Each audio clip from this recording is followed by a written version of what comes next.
Dalam hadis Aisyah radhiyallahu anha, ia berkata bahwasanya Rasulullah Shallallahu alaihi wasallam bersabda, "Man ahdatsa fi amrina hadza ma laysa minhu fawarad." Wa fi riwayatin li Muslim, "Man amila amalan laisa alaihi amruna fawarad." Itu kata Rasul Shallallahu alaihi wasallam, siapa yang berbuat suatu amalan baru yang tidak ada tuntunan dari kami, maka amalan tersebut tertolak. Kemudian dalam riwayat lain dikatakan siapa yang melakukan suatu amalan yang tidak ada dalilnya, maka amalan tersebut tertolak. Kita tahu dari hadis ini salah satu bahaya amalan yang disebut dengan bid'ah. Yaitu bid'ah adalah amalan yang tidak ada dasarnya, amalan yang tidak ada tuntunannya, yang tidak berdasarkan dalil. Ada di tengah-tengah masyarakat kita temukan sholat yang dibuat-buat tanpa ada tuntunannya. Ada zikir yang dibuat-buat tidak ada tuntunannya dan bahkan maknanya bisa keliru. Ada sholawat yang dibuat-buat juga yang tidak ada tuntunannya dan maknanya itu bisa keliru, bahkan sebagian memuji Nabi SAW secara berlebihan.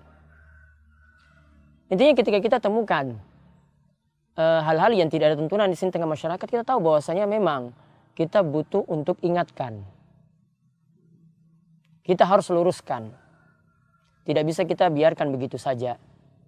Tidak bisa kita cuma membiarkan sehingga itu jadi membudaya sampai generasi yang berikutnya. Terus bagaimana kita mau meluruskan?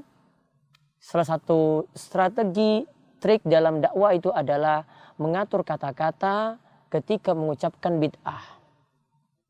Kita tidak menggunakan istilah bid'ah.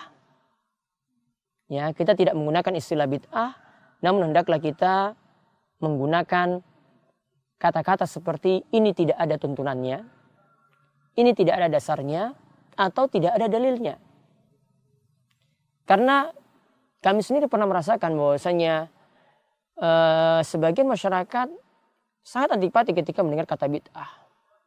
Dia tidak terima ketika kita memfatwakan atau memberikan jawaban dengan kata tersebut.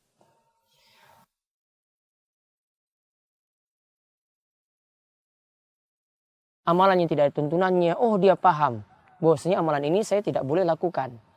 Bahwasanya amalan ini Nabi SAW tidak pernah ajarkan. Akhirnya ketika itu dia mau menerima. Namun ketika kita sampaikan dengan kata bid'ah, dia anggap bahwasanya ada yang katakan ada bid'ah hasanah, ada yang katakan ada bid'ah sayyi'ah, ada bid'ah yang baik, dan ada bid'ah yang jelek. Maka saat kita ingin menyampaikan seperti itu, kata-kata kita perlu diatur. Ya, walaupun memang kita katakan bahwasanya pendapat yang paling tepat, bid'ah tidak kita kategorikan menjadi baik dan buruk.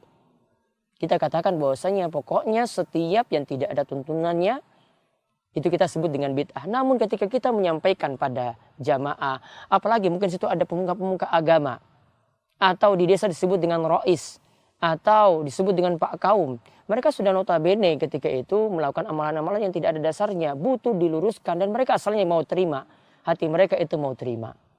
Maka atur kata-kata ini dengan baik, dan mudah-mudahan kita harap dari mereka juga bisa menerima dan kembali pada jalan yang lurus.